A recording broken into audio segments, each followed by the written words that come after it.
Alors, il y a une grosse différence entre les blogueurs ivoiriens et les blogueurs camerounais. Le problème, c'est quoi maintenant? C'est que, avec les petites vidéos que les blogueurs camerounais sont allés faire en Côte d'Ivoire, là, ça a permis aux blogueurs ivoiriens de s'adresser directement à leur gouvernement en disant « Regardez, il faut arranger ». La différence avec les blogueurs camerounais, c'est qu'ils ne vont jamais s'adresser au gouvernement.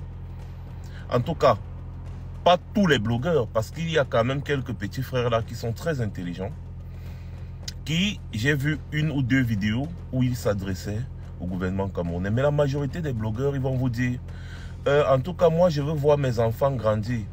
Sauf que eux là, la plupart du temps, ils meurent sans avoir d'enfants. Ils vont te dire, je ne fais pas la politique. Mais si tu ne fais pas la politique, c'est la politique qui va te faire. Et c'est ça que je dis, les Ivoiriens, eux, ils connaissent leur devoir. Quand quelque chose ne va pas dans leur pays, ils dénoncent. Et je vais vous rappeler que Abidjan est bien plus grand que Yaoundé et Douala. Yaoundé et Douala, c'est moins de 500 km². Abidjan, c'est 2000 km². Imaginez.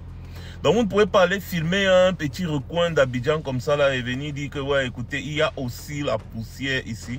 Le simple fait de le faire déjà même, ça démontre que ces gens-là nous dépassent de loin parce que vous devez aller fouiller pour trouver la poussière. Quand vous êtes en Côte d'Ivoire, quand vous êtes à Abidjan, mais quand vous êtes à Yaoundé, c'est la poussière qui vous trouve partout où vous êtes. Alléluia. Jusqu'au centre-ville, jusqu'à la poste centrale, le cœur, le poumon de Yaoundé. Vous voyez un peu, non? Voilà donc la différence. Donc, mes chers blogueurs camerounais, vous savez, il y a des clashs et des clashs. Apprenez à utiliser votre intelligence.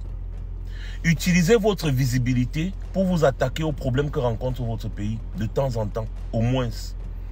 Vous serez plus utile à la société. Parce qu'actuellement, vous êtes complètement inutile. Des amuseurs publics, des guignols ambulants. C'est tout ce que vous êtes, rien d'autre. Voilà. Et le dit, ce n'est pas une insulte, c'est une réalité. Vous voyez un peu? Donc, quand nous là, on dénonce l'état de notre société, c'est parce qu'on sait qu'en 2024, on ne peut plus vivre dans la poubelle, dans la boue, sans électricité, sans eau potable, sans route, rien. Voilà pourquoi nous nous sommes engagés dans ce combat. Et vous ferez mieux de nous soutenir dans ce combat pour que ce pays change. Pour que vous là, vous puissiez aussi être content quand vous vous filmez dans votre pays.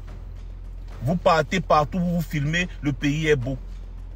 Regardez Abidjan, soyez honnêtes. Filmez les coins et recoins d'Abidjan et montrez au monde. Vous allez voir que rien qu'Abidjan et le Cameroun, c'est le jour et la nuit. Amen. Voilà. Soyez honnêtes intellectuellement, les gars. Sur ce, passez une bonne journée. Vous avez compris. C'est-à-dire que vous êtes en train de charger ce beau pays qui a tellement de l'avance par rapport au Cameroun. Mais on vous comprend. On vous comprend. Vous savez, c'est la famille. On sait qu'actuellement au Cameroun, c'est un peu chaud pour se déplacer. Bon, on voit un peu les conditions de route, tout ça là. Hein? Bon, par contre, j'ai fait une vidéo. Moi aussi, quand je commence quelque chose, je ne laisse pas. J'ai fait une vidéo pour aller à San Pedro, pour voir le match Maroc-RDC. La vidéo sera postée dans les heures qui suivent là. Allez-y regarder un peu la magie. C'est la magie. Vous avez compris? Vous êtes même comment? Vous êtes même comment? En tout cas, j'espère que le conseil de votre frère là va vous servir à quelque chose d'utile pour éviter d'être inutile. C'est de ça qu'il s'agit. Ah, bisous.